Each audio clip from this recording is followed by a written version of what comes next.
কিন্তু জাতির পোড়া কপাল, আমি কি বলি, আমার বুকটা ফেটে যায় মাঝে মাঝে।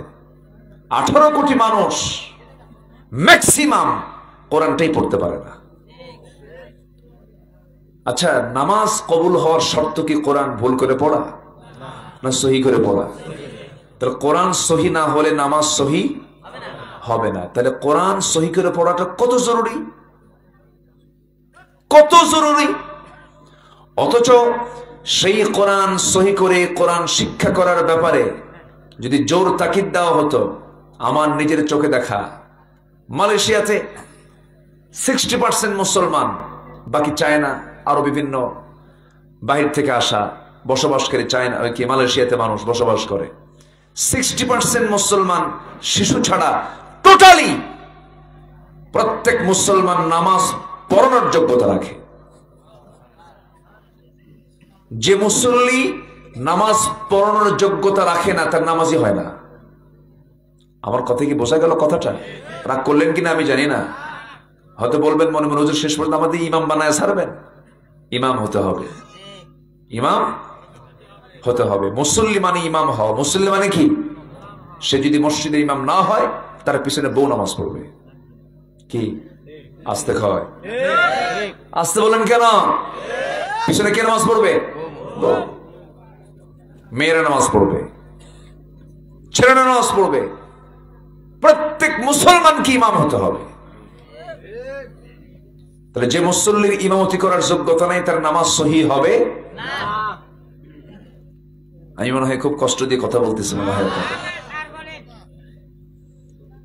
জীবনে তো ওয়াজ বহু শুনি, কিন্তু পরিবর্তন করার কিছু কথা তো শোনা দরকার। অনেকে এমন চিন্তায় মাথায় নিয়ে আসে, হুজুর এমন একটা কাহিনী শুনবো আজকে কাইন্দা কুন্দা শেষ। এরকম আছে কিন্তু কিছু লোক আছে না, বক্তাও কান্দে শ্রোতাও কান্দে। শেষ পর্যন্ত যখন বলা হয় বুঝলেন কি, কানলাম তো ঠিকই, বুঝি নাই কিছু, লাভটা হলো কি বলেন? এরকম আছে না? আছে। সম্মানিত ভাইয়েরা, তাহলে পরিবারের একটা সূরা হচ্ছে সূরাতুল হুজুরাত। কিসের সূরা বলেন তো? পরিবারের সূরা। 10টা হুকুম আল্লাহ রাব্বুল আলামিনের মধ্যে দিয়েছেন। যদি কোনো বান্দার ভিতরে এই 10টা গুণ থেকে যায়, মহান রব্বুল আলামিন তাকে পছন্দের বান্দা হিসেবে কবুল করে নেবেন। আল্লাহ নিজেই পরামর্শগুলো দিয়েছেন, সাজেশনগুলো দিয়েছেন। সূরা হুজুরাতের ভিতরে আল্লাহ রাব্বুল আলামিন যে হুকুমগুলো দিয়েছেন, এর 1 নম্বর হুকুম হলো ফাতাবায়ানু। যখন তোমরা কোনো কিছু শুনতে যাবে, কারো কান কথা বিশ্বাস করবে না, শোনার সঙ্গে সঙ্গে এটা আমলে নেবে না, তদন্ত করবে। তদন্ত করে ফাতাবায়ানু, ডিসকাস করে এরপরে সিদ্ধান্তে আসবে। যারা কুধারণা পোষণ করবে, এর চাইতে বড় মিথ্যুকার দুনিয়াতে নাই। কি সুন্দর করে কথাগুলো বলতেছেন আল্লাহ রাব্বুল আলামিন।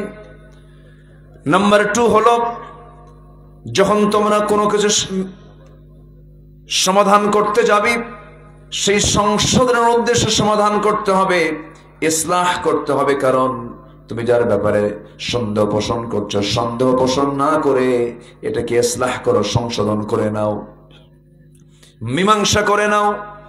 ইন্নামাল মুমিনুনা ইখওয়াহ ফাসলিহু বাইনা আখওয়াইকুম।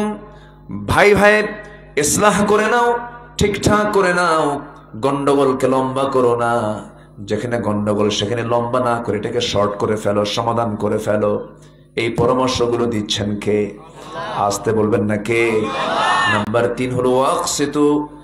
নাই বিচার করো, সঠিক বিচার করো, কম বেশি করতে যেও না বিচারে। এই দুনিয়ার জিন্দেগি তোমার যদি বিচার সঠিক হয়ে যায়, আল্লাহ বলবেন ও বান্দা, দুনিয়াতে তোর বিচার সঠিক, এই দুনিয়া এই এপারে আমি তোর বিচারটা সঠিক বানায় দিয়ে আমি তোকে জান্নাত দিয়ে দিলাম।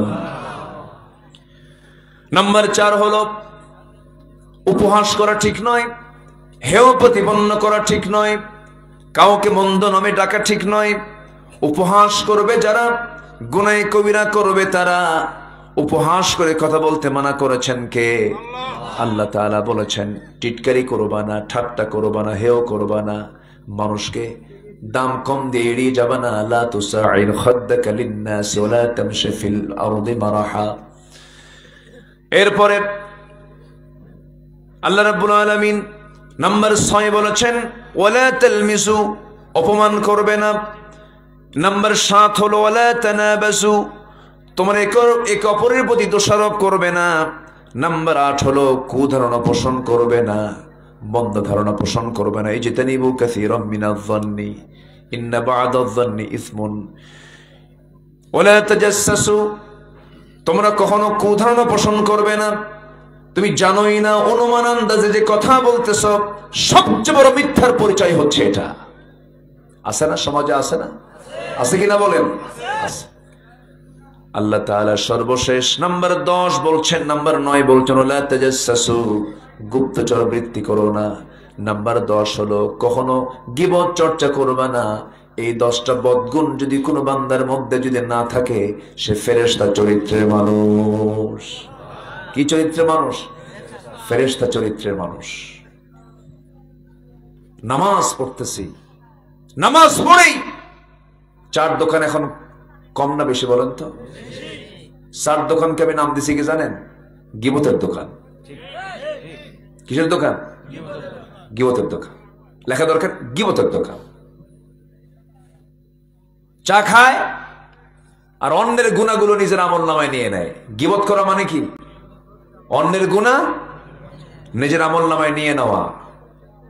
এই জাতীয় এই যে 10টা বিষয় যে আমি কথা বললাম, এই জাতীয় চরিত্র আমার দেশের মানুষের মধ্যে তো নাই।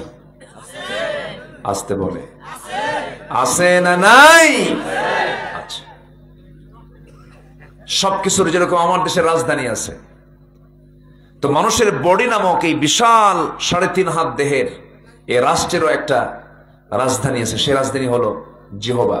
রাজধানী কি বলেন? জিহবা। এটা যে রাজধানী। আমার নবীজি ইসলামে কি কথা বলেছেন? ইযা আসবাহা ইবনে আদম ফাইন্নাল আ'দা কুল্লা শাইইন তাকফুরুল লিসান ইত্তাকিল্লাহা ফীনা ফাইন্নামা নাহনু বিক ফাইন ইসতাকামতা ইসতাকামনা ওয়া ইন আওয়াজাজতা আওয়াজাজনা। যখন কোনো বান্দা আদম সন্তান সকাল করে ঘুম থেকে ওঠে, গোটা দেহের সমস্ত অঙ্গ প্রত্যঙ্গ গুলো জিহবার কাছে চলে আসে, এসে বলে, ও জিহবা, আমরা তোমার সঙ্গে সর্বক্ষণ থেকে যাই। ইত্তাকিল্লাহ ফিনা, অন্তত দয়া করে আমাদের জন্য তুমি আল্লাহকে ভয় করো। কাকে বলে? বলেন কাকে বলে? রাজধানী যেটা, জিহবাকে বলে। তুমি যদি ঠিক থাকো আমরা ঠিক থেকে যাব, তুমি যদি ব্যাঠিক হয়ে যাও আমরা ব্যাঠিক হয়ে যাব। এই জন্য আমার বন্ধুগণ, নাজাত যদি পেতে চাই সবচেয়ে বেশি বিশ্রামে রাখবো হলো জিহবা নামক এই যন্ত্রটাকে। এই জিহবাকে যদি আমরা বিশ্রাম বেশি দিতে পারি, গুনাহ কম হবে, বান্দাওয়ানা সেই জান্নাতে যেতে পারবে। জোরে বলে সুবহানাল্লাহ।